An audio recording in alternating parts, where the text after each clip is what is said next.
97.9 The Box, H-Town West Fest with the legendary Too Short right here, ladies and gentlemen. Question number one. Freaky Tales. Is every tale in Freaky Tales true? I ain't gonna lie, that's not a true story. It's You heard wait, no, when you say that. I was about to continue. I was gonna say I'm sorry. probably like about 15% of it is real people, and then the rest is just rhyming, man. But at the same time, you got to figure I was kind of advanced in my game because I knew about people getting their names slandered and stuff, and lawsuits and stuff. So a lot of those stories are true, but that's not the real. That's not the real name. Okay, there you go. So just true story, different name. And then people in Oakland, they was like, I know who you was talking about on that one. Like, we know. Everybody know what the TP treatment is. That's somebody's initials. Okay, now this is I didn't even realize that. Realize this to this very moment. You have at least 30 years in the game. When you think about that, you were the first to go platinum, make platinum money. What do you think your legacy is that Too Short leaves behind? Because I know there was a period of time in your history where you probably felt like you wouldn't get the respect that you deserve. I think you get it now. I feel like you get it more so than you used to. But there was a time where I don't think you felt that you were getting that respect. Well, outside of everybody saying bitch, I feel like hip hop is something that we all would love to define and all have our own definitions for it and what is it and what ain't it and all this kind of stuff. But I just want to say that you got guys like Jay-Z dropping hot albums, upper 40s. You got dudes like E40 just turned 50 the other day. Yeah. I'm 51. Snoop Dogg got a bunch of gray hair now. And all I'm saying is the younger rappers, because this is all uncharted territory. We ain't been here before. Yeah. We ain't seen a 60-year-old rapper with a hit record yet. That's right. So when the younger rappers get older and nobody's telling them to sit your old ass down like they've been trying to tell us forever, man, it's over, sit down. Like, I ain't sitting down. So basically, I'm sort of kind of like trailblazing that. Because you don't know how far this can really go. Ageism in hip-hop. Because you still look good. You still feel good. You can still get on stage and rock a show. And on top of that, the young tenders still be flocking in the line. I was wondering how y'all was going to put that. Because you better put that in there somewhere. But all of this is really, really true. So is there a number in Too Short? So you said you are already where you are. Do you ever say to yourself, yeah, I might need to just slow down, be more family guy, blah, blah, blah, blah, blah? I base it all on the audience. I base it on the income.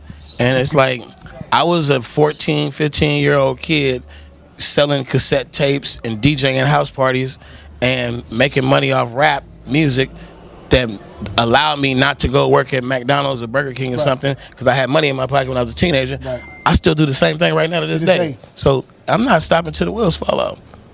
Basically, like, the day it ain't making me money and the crowds ain't there and But you ain't even interested in anything else at this point. Like you said, you've been doing this since you've been a 13, 14-year-old kid. Successfully. Successfully. Tonight was the first time I ever got booed. Wait, first of all, you didn't get booed. Let's make a correction, ladies and gentlemen. He didn't get booed. The orchestrators of the show have a tight time. And they came to their time. But let's be clear. When Too Short hit the stage, everybody was going crazy. And they booed because he didn't get a chance. They waiting for Freaky Tales. That's the show stopper. That was the next song. Right. And if you don't get Freaky Tales, you're gonna have upset people. Man. So that's what that is. So I don't want y'all to, Too Short just being funny. It's a joke. Yeah, I was hurt too, man. No, the audience was too, man. And isn't it amazing and beautiful at the same time? All these people still love you. You can still, the audience, the whole building is packed. Well, something I noticed about the music game is that we get a lot of hit records year in and year out, a lot of big records, and a lot of those artists, our #1 record of the year, we don't get to hang on to that artist for a long time. So you got these artists like myself who I might not have the biggest record of the year, but I make a record like Blow the Whistle and just kind of chug along, just hanging in there city to city. So out the club. I just feel like it's not so much as it's the formula to be big pop records, but it's like timeless music. It sounds good in 1988 and 2008 and 2018. It's gonna still sound good. Why does Too Short still have longevity after all this time? Like you said, he can still do a Blow the Whistle.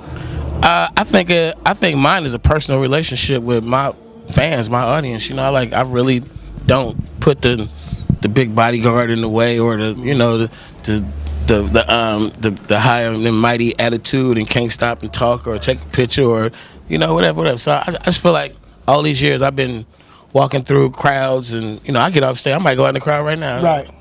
And I just think people they like the good music and they like the fact that it's attached to somebody that come in the room and smiling, instead of saying back up, I need candles lit and dim the lights. The other day, and this is when I knew the power of Too Short. I already knew it, but it was amazing. And it's like a two-part question. Mm-hmm. I'm in the gym, and Don't Fight the Feeling come on. So Don't Fight the Feeling is a couple of minutes long. There's a female in the gym working out. Song comes on, I'm just watching her reaction. She sings every note, word for word. And I forgot, women love Too Short records just as much as the men, but it seemed like women wouldn't love the Too Short music. Yeah. Why? I think that the way I wrote the songs, it's never saying you to like a female. It's always saying her, that bitch. So, yeah, there it is. There it is. Everybody like to rap about that bitch. That's all it is. He ain't talking about me. That's what they say. So you can get, and so, and then what's the possibility of the new music coming out? Because like you said, you can do this. You do this now, however you want to do it at this point. So I know you got to be working on music still. Yeah, I just dropped a mixtape with a bunch of Bay Area artists. It's called Hella Disrespectful. And is it Hella Disrespectful? That's the whole point. I think as a society, we are all being very disrespectful this year up towards each other. We are, and our political views and our morals and stuff. We just think everybody else is up. But there's an album following the mixtape, and it's called The Pimp Tape, and it's just sort of it's sort of a nostalgic thing. Yeah, Pimp Tape. That's what I'm talking about right there. I know you're gonna talk that real pimping on that thing. And see, that was what the dilemma I was dealing with was like. I'm like, man, the game has changed. It's really like it's like a buyer's market, a seller's market. It's really like a tricks. Yeah. It's a tricks market right now. Yeah, tricks is winning right now. So I figured put a little pimping back in the game and remind them that. But you've been consistent, Short. You've not really, and that's the funny thing. A lot of times when all the different rap trends happen, people have a tendency to start following the trend. You've never followed the new trend. Was there ever a time when you thought, man, maybe I need to switch it up just a little bit? Well, it's always a time when somebody's in my ear saying, get the hottest producer, do the hottest thing, do what they're doing, do what that guy's doing. Right. But I think the one time I really was just like, I can't ignore this was probably like Lil Jon and the whole crunk and stuff. I was like, I got to get down with this. So, I don't stay in one place. I kind of just change it up a little bit. But you still stay short. Short, dog. Yeah, you know what I mean? It's a certain way you got to say the lines, and a certain attitude you got to have. Yes. And I'm really not changing that part of it. But we like to bounce the beat a little bit, and keep it modern. But saying you'll hear the new album. It's called The Pimp Tape for a reason. It's actually a picture of a cassette. And it's just like I'm just trying to bring you back to that, the Too Short, that essence of Too Short with the shit talking. Well, I think you can tell with all these people in here looking at you right now. These are hardcore fans. They still love what you do. I appreciate you.